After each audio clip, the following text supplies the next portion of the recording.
നമസ്കാരം. ബിജെപിയുടെ തെരഞ്ഞെടുപ്പ് ചിഹ്നമായ താമര റദ്ദാക്കണമെന്ന് തെരഞ്ഞെടുപ്പ് കമ്മീഷനോട് ഉത്തരവിടണമെന്ന് ആവശ്യപ്പെട്ടുകൊണ്ട് സമർപ്പിച്ച പൊതു താൽപര്യ ഹർജി മദ്രാസ് ഹൈക്കോടതി തള്ളിയിരിക്കുന്നു എന്നുള്ള വാർത്തകളാണ് ഈ മണിക്കൂറുകളിൽ പുറത്തു വരുന്നത്. താമര ഇന്ത്യയുടെ ദേശീയ പുഷ്പമാണെന്ന് ചൂണ്ടിക്കാട്ടിക്കൊണ്ടായിരുന്നു ഈ ഹർജി സമർപ്പിച്ചത്. താമര ഹിന്ദുക്കളുടെ മതപരമായ പുഷ്പമാണ് എന്നും അതുകൊണ്ട് തന്നെ ബിജെപിക്ക് ഈ ചിഹ്നം അനുവദിക്കാൻ പാടില്ല എന്നുമായിരുന്നു ഹർജിക്കാരന്റെ വാദം.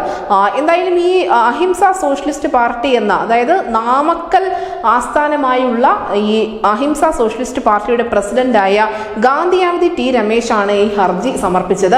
ഈ ഹർജി കോടതി തള്ളുക മാത്രമല്ല, മറിച്ച് ഹൈക്കോടതിയുടെ അക്കൗണ്ടിലേക്ക് 20,000 രൂപ പിഴയായി നിക്ഷേപിക്കാൻ കൂടി ഹർജിക്കാരനോട് ആവശ്യപ്പെട്ടിട്ടുണ്ട്.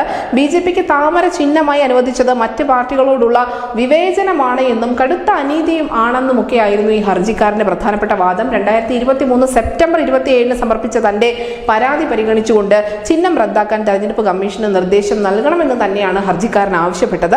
എന്നാൽ പരാതിയിൽ കഴമ്പില്ല എന്ന് കണ്ടുകൊണ്ട് ഈ ഒരു ഹർജി ന്യായാധിപന്മാർ തള്ളുകയായിരുന്നു. ഹർജിക്കാരന്റെ ഡെപ്പോസിറ്റ് തുകയിൽ 10,000 രൂപ തമിഴ്നാട് ലീഗൽ സർവീസസ് അതോറിറ്റിക്ക് സംഭാവന നൽകാൻ കൂടി കോടതി പറഞ്ഞിട്ടുണ്ട്. അങ്ങനെ ബിജെപിയുടെ ഈ താമര ചിഹ്നത്തിന്റെ പിന്നാലെ പോയി ഇപ്പോൾ പിഴ ഈടാക്കേണ്ട ഒരവസ്ഥയാണ് ഈ ഹർജിക്കാരന് വന്ന് ഭവിച്ചിരിക്കുന്നത്.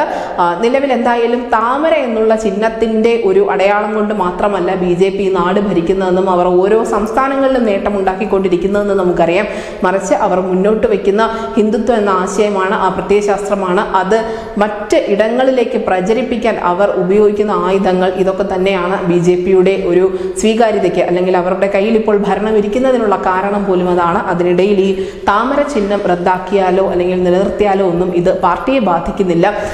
നിലവിൽ എന്തായാലും ഈ താമര ചിഹ്നം റദ്ദ് ചെയ്യണമെന്ന് ആവശ്യപ്പെട്ടുകൊണ്ട് കോടതിയിൽ പോയ ഹർജിക്കാരനാണ് വലിയ ഒരു തിരിച്ചടി നേരിട്ടിരിക്കുന്നത്. News desk Malayalam.